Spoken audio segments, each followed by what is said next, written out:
champions of the Traitor Legions.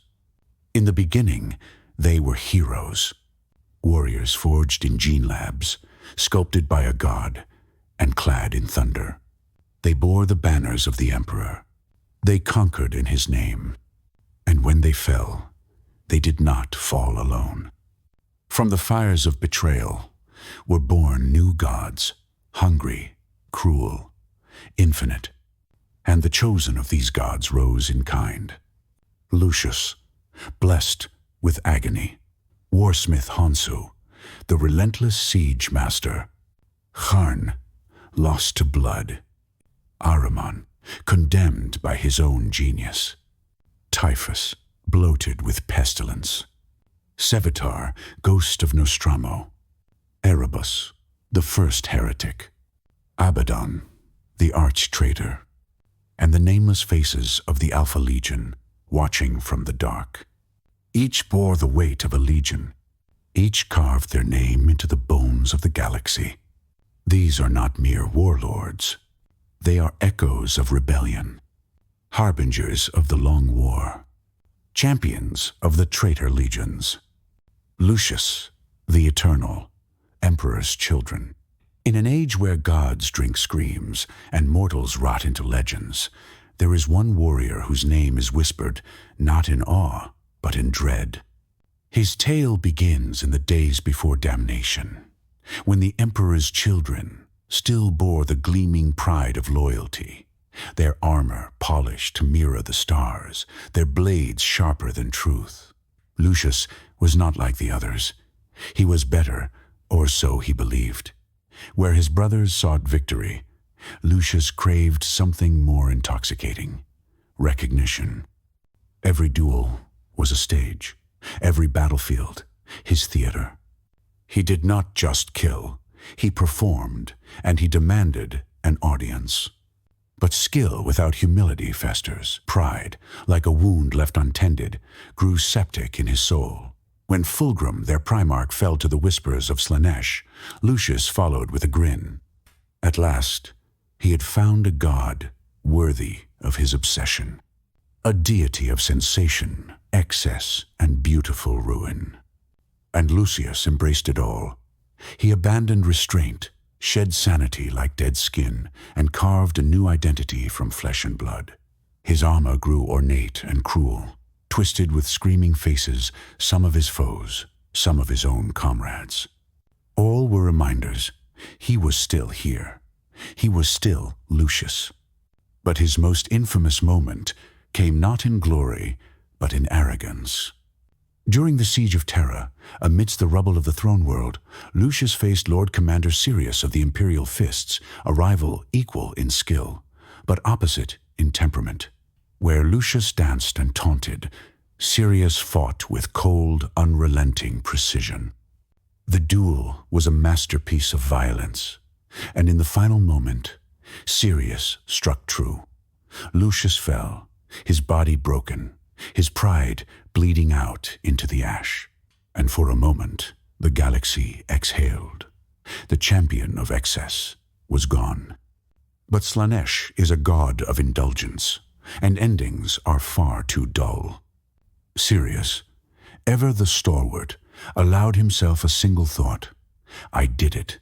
I killed Lucius. That was enough. His flesh cracked, his voice warped. He screamed as his bones shattered from within, his soul peeled apart like silk. And from that cocoon of agony, Lucius returned his laughter, now echoing from a new mouth, wearing a new face, while the soul of Sirius screamed, buried alive within the armor. That was the birth of the curse, his apotheosis. Now, Lucius cannot die, not truly. Any who defeat him, if they feel even a flicker of pride, a moment of satisfaction, are doomed to wear his face, to become him, their essence devoured, their voice stolen, their identity shattered. He is now a predator of the proud, a living plague of ego and pain, forever seeking foes strong enough to challenge him and weak enough to celebrate it. On the battlefields of the 41st millennium, where armies clash and worlds burn, Lucius strides with a grin that never fades. His sword hums with expectation. His armor writhes with the damned. He feels every cut, every scream, every wound, each a note in the symphony of torment that Slaanesh so adores. To him, war is not conquest, it is art. And he is its eternal masterpiece. So, if you ever face him, if you find yourself dueling the thin, grinning figure, clad in armor of shrieking faces, remember this. You may kill Lucius, but if you enjoy it, you will become him, and your voice will join the chorus in his armor. Warsmith Honsou, Iron Warriors. In the ranks of the Iron Warriors, glory is a lie. There's no honor, no praise, no golden laurels. Only endurance, calculation, and the slow grinding ruin of siegecraft. Honsou was not one of Perturabo's original sons. He was a second-generation Astartes, born of corrupted gene stock after the Heresy, a clone son crafted in the shadows of failure. Among the Legion, he was seen as lesser, tainted, disposable. But rejection did not break him. It refined him. Honsou began his rise under Warsmith Damekos of the 73rd Grand Company. When Damekos fell, Honsou took command not through ceremony or oath, but by blade and ambition. There was no mark of chaos, no daemonic patron, only steel resolve and the brutal clarity of siege warfare. His first true monument was the assault on Hydra Caudatus, a fortress world built according to the doctrines of the Imperial Fists, designed to hold against any assault. Honsou broke it. With the Obliterator virus, with corrupted machines, and unrelenting pressure, he overwhelmed its defenders, seized its gene seed, and cast down its walls. A wound was carved into the pride of the Imperium. In the aftermath, he turned inward toward Medrengard, the homeworld of the Iron Warriors within the Eye of Terror. There, within the Hell Forges and the warp-ruined depths of the Daemonculaba, he gathered strength. This abominable birthing system, devised by the Dark Mechanicum, fused warp energy and mortal flesh to breed new Chaos Space Marines. Honsou endured its horrors, survived betrayal, and emerged in command of a new army. Mutants, daemon, engines, and traitor Astartes reforged in pain. His campaign led him to Ultramar. Long had he clashed with the sons of Guilliman. At Hydra Caudatus, they had resisted him. Now, he returned with vengeance. His forces descended upon Calth, a bastion world of the Ultramarines. Under siege, its skies turned black with ash and warp flame. Cities crumbled. Civilians were butchered. Corruption seeped into once holy ground. The invasion was not total conquest, it was desecration. A calculated strike to humiliate, weaken, and harvest. Even when repelled, Honsou departed with what he required: captives, gene seed, and intelligence. Spoils to feed his forges. Fuel for the next campaign. He remained unblessed. No daemonic ascension. No mark of chaos. But where others fell to madness or divine indulgence, Honsou endured.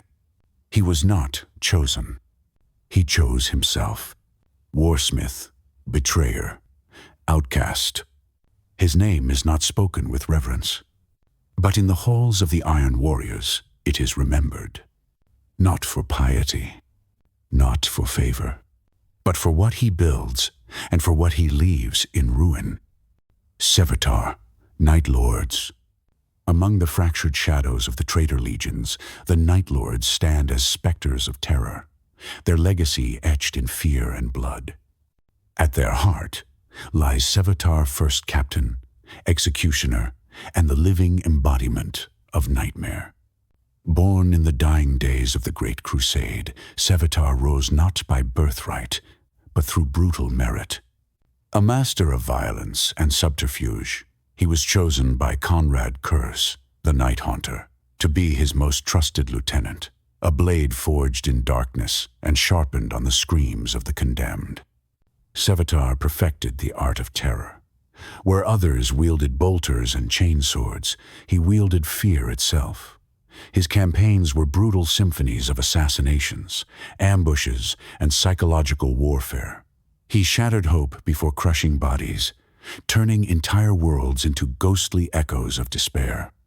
Among his most infamous acts was the hunt for the traitor Honsou, a renegade night lord whose betrayal threatened to unravel what little cohesion remained in the Legion. Sevatar's relentless pursuit and execution of Sul was a testament to his ruthless devotion to discipline. No traitor could escape his grasp. His bond with Erebus, his blood brother and fellow captain, was one of grim camaraderie and shared savagery. Together, they executed Kur's will with merciless precision, their blades singing death in unison across countless battlefields. Sevatar was not merely a killer. He was a tactician and poet of violence. His cruelty was calculated, his strikes surgical. He enforced order through fear, binding the Night Lord's fractured souls into a tempest of pain and loyalty. Yet, beneath the armor and bloodshed, Sevatar bore the scars of his own torment. Haunted by the shadow of his Primarch, by the curse of the Night Haunter's visions, he wrestled with the legacy of darkness he was bound to uphold. Through the endless night of the 41st millennium, Sevatar endures a relentless shadow stalking the edges of reality, a nightmare whispered on the lips of his enemies. Kharn the Betrayer, World Eaters. Before madness took him, he was known as Kharn of the Warhound's warrior, diplomat, and captain, a figure of terrifying clarity, possessed not only of martial skill, but of reason. In another life, he might have been a statesman. But his fate was sealed the day he was reunited with his gene father, Angron. Where the Emperor offered enlightenment, Angron offered only rage. And into Kharn's skull were driven the butcher's nails, brutal cybernetic implants that shredded emotion, crushed empathy, and left only fury. Where others were broken, Kharn endured. He did not just survive the nails. He learned to direct the madness. He rose to become first captain of the World Eaters, Angron's chosen, leading the 12 Legion through the bloodiest campaigns of the Great Crusade. Even among the berserkers, he stood apart. Not as the most savage, but as the most focused killer, his wrath wielded like a weapon rather than a prison. When the Horus Heresy erupted, Kharn plunged into it with unrelenting fury. At Istvan III, he helped unleash the virus bombs on his own brothers. At Istvan V, during the Drop Site massacre, he carved a path through the loyalist ranks with Gorechild, his chain axe, a weapon that once belonged to Angron himself. But the act that would damn him, his most infamous deed, was committed on the icy hellscape of Scalathrax. There, amidst the ruins of a collapsing world, the World Eaters clashed with the Emperor's children in a campaign soaked in blood and psychosis. As a warp storm froze the sky and howling blizzards swallowed the land, the Traitor Legions ground into a stalemate. Discipline broke. Frustration festered. Then Kharn snapped. He turned on his own. He set ablaze the shelters that had offered respite. He hunted his brothers in the dark. He tore through them in blind fury, decrying their cowardice for seeking warmth instead of war. His rampage fractured the Legion beyond repair. What unity remained in the World Eaters died that night, shattered by their own first captain's hand. From the ashes of Scalathrax, Kharn rose reborn. Not dead, though left for dead. Not saved, but sanctified by the blood god. He became the Betrayer, a name not of shame, but legend.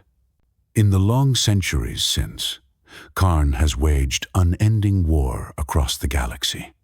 He is the burning heart of the Butcher Horde, a tide of red-clad berserkers that falls like a storm upon all life. Loyalist, traitor, civilian, daemon, none are spared. In combat, Kharn is unrelenting. Gorechild, still wet with centuries of blood, has slain space marines, terminators, even greater daemons. Psychers and sorcerers fall before him. For Khorne, whose name he does not cry, but whose will he enacts, abhors the warp's trickery. There is no mercy in him. No cause. No comradeship. Only the nails. Only the killing. Wherever he walks, the galaxy recoils. And behind him, a trail of skulls, each one an offering to a god who needs no voice, only slaughter. Kharn, the betrayer, is no longer a man. He is wrath incarnate. Typhus, death guard.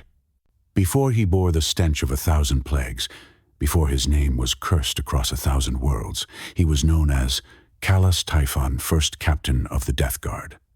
He was born on Barbarous, a world steeped in poison mists and ruled by monstrous warlords. It was there he learned the virtues of endurance and cruelty. But even as a mortal, there was something unnatural about Typhon, something old, something hungry. He was not only a warrior, but a psyker, though he hid that truth from his legion. For Mortarion, his gene-father, despised witchcraft. But Typhon's ambitions ran deeper than loyalty. During the Great Crusade, he was Mortarion's shadow and enforcer, cold, methodical, and unswervingly devoted. Yet even then, his soul was already rotting long promised to grandfather Nurgle. When the Horus Heresy began, it was Typhon who led the Death Guard into treachery. It was Typhon who whispered of the blessings of entropy, of change through decay. Mortarion followed Horus out of hatred for the Emperor, but Typhon had other gods. Then came the voyage through the warp. Seeking to reach Terra, the Death Guard fleet found itself becalmed adrift in the Imperium. Warp storms clawed at their hulls. The Geller fields failed. The ships twisted. The crew died. And then they rotted. The destroyer plague swept through them, a gift from Nurgle, delivered by Typhon. He had sabotaged their route. He had brought them to this fate, and when the last of the loyal crew screamed their last, he welcomed their bloated corpses like old friends. Even Mortarion fell, and from the corpse of Callus Typhon emerged Typhus, the herald of Nurgle, a being no longer bound by flesh or time. His soul became a hive of infection, his body a host for 10,000 plagues. He became the host of the Destroyer Hive, an endless swarm of demon-infested insects that pour from his rusted Terminator armor, dissolving flesh, metal, and spirit alike. To fight Typhus is not only to face a champion of Nurgle, but to breathe in your own doom. In the millennia since, Typhus has become a living pandemic. He unleashed the zombie plague of Hydra Minoris, where entire hives fell to reanimated corpses in hours. He brought the Weeping Sore to the Cadian Gate, a contagion that melted steel and drowned Vox networks in static cries. He shattered Karak 8 peaks, not with blades, but with time turning siege into entropy. Typhus serves no mortal master. Not even Abaddon can truly command him. He walks his own path, spreading pestilence in Nurgle's name, reaping the living in slow, agonizing death. To some, he is a prophet, to others, a punishment. And wherever he treads, the air curdles, crops fail, flesh blackens, hope collapses. Typhus does not conquer. He infects. And in the end, everything stone, soul, and star rots. Ahriman, 1,000 Sons. He was born Ahzek Ahriman on Prospero, a world of psionics and philosophy. ruled by knowledge and arcane discipline. From the moment of his ascension into the Thousand Suns, Ahriman was a prodigy, brilliant, inquisitive, and dangerous. He rose swiftly through the ranks of Magnus the Red's Legion, becoming chief librarian, foremost among the Corvidae cult, masters of divination. To many, he was the second mind of the Legion, second only to the Crimson King himself. But the minds of the Thousand Suns were cursed. The flesh change, a mutative blight that twisted even the most gifted psychers into mindless, grotesque abominations, stalked the Legion like a death sentence. It was a slow, inexorable unraveling of self, and Ahriman, the seeker of forbidden truths, swore it would end. Then came the burning of Prospero, the Emperor's judgment, the betrayal of Rus, the death of innocence. Prospero was turned to ash, and Magnus was broken. The Thousand Suns were driven into the Eye of Terror. But within the madness of the warp, Ahriman saw clarity. He gathered a cabal of sorcerers and in secret crafted a spell vast in scope and devastating in consequence. The rubric of Ahriman. It was meant to purge the flesh change forever, to preserve the Legion's minds, to bring order to their infinite mutation. And it succeeded. But not as intended. The rubric calcified the bodies of thousands of legionaries, their souls sealed within suits of Baroque power armor silent, dust-filled husks. The elite sorcerers were spared, their minds intact and power amplified.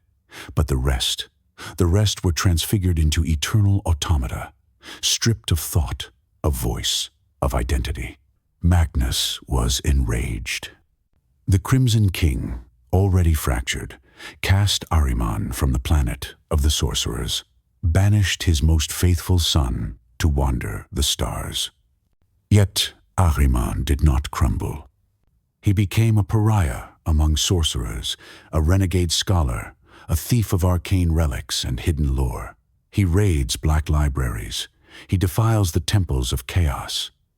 He seeks truth in its purest form, unbound by allegiance to daemon or primarch. He walks not for vengeance, but for knowledge, for control, for the hope, however faint, that the rubric might one day be reversed, that the dust might speak again. Across the millennia, he has shattered star systems, enslaved daemon princes, and outwitted the Inquisition's best. Even the Black Library of the Eldar Fortress of Forbidden Knowledge has felt the echo of his presence. To call Ahriman a traitor is to misunderstand him. He is not a servant of chaos. He is its student, its manipulator, its future. Abaddon, the Despoiler, Black Legion. He was once Ezekiel Abaddon, first captain of the Luna Wolves, later the sons of Horus. He was the brightest star of the X-16 Legion, a towering warrior, possessed of brutal intellect, battlefield genius, and unwavering loyalty to his primarch, Horus Lupercal. At Ulanor, at Istvan, at the Gates of Terra, Abaddon carved a name in blood. He stood at Horus's side through the greatest rebellion the galaxy had ever known. He witnessed the War Master strike down the Emperor's dreams with blade and flame. And he watched Horus die slain by the Emperor, his soul obliterated by divine fury. That moment shattered Abaddon. He did not mourn his father's death. He raged at his failure. The one he called Master had faltered at the final step, broken by weakness. To Abaddon, the Horus Heresy had not failed because of treachery, but because of lack of will. When the Traitor Legions fled into the Eye of Terror, most licked their wounds and turned upon each other. But Abaddon, reborn in purpose and hatred, refused to kneel to despair or demon. He would not be another petty warlord ruling over ruins. He cast aside the name of Horus. He sundered the corpse of his primarch, destroyed the clone raised in mockery by Fabius Bile, and shattered the old hierarchy. In its place, he forged a new dominion, the Black Legion, legion of all legions, bound not by gene code, but by conquest. From the bridge of the vengeful spirit, the same ship that once carried Horus to Terra, Abaddon rose to power unlike any since the Heresy. He claimed the ancient blade, Draxnien, a weapon bound with the essence of a warp entity older than most demons. He wore the talon of Horus, symbol of a legacy he would eclipse, not honor. Abaddon launched the Black Crusade's 13 vast wars spilling from the Eye of Terror, shaking the Imperium's foundations. Each was more than a raid. Each was a blade probing weak points in the corpse, God's domain. At Cadia, the 13th Crusade reached its crescendo. There, Abaddon shattered the Cadian gate, broke the mighty pylons that had held back the Eye, and tore open the galaxy. The Great Rift Cicatrix Maledictum was born, splitting the Imperium in half, casting untold billions into darkness. It was not merely a victory. It was a wound in reality. Abaddon does not serve the gods of chaos. He uses them. He has bargained with demons, destroyed them when they displeased him, and turned the powers of the warp against each other to maintain his vision. He is their champion, but never their slave. He is the Ezekarian, the Despoiler, the War Master Ascendant. Where Horus faltered, Abaddon endures. Where others rot in damnation, he commands. Where the galaxy bleeds, his shadow falls. And he is not finished. Erebus, word-bearers. Before chaos had names, and before the heresy had a face, there was Erebus. He was the first chaplain of the word-bearers, a legion once devoted to the worship of the emperor as a god. It was Erebus who whispered heresy into the hearts of his brothers. Erebus who twisted admiration into idolatry, faith into fanaticism. He was not a warrior in the traditional sense. He was something far more dangerous, a priest, a liar, a puppeteer who turned gods into weapons and legions into zealots.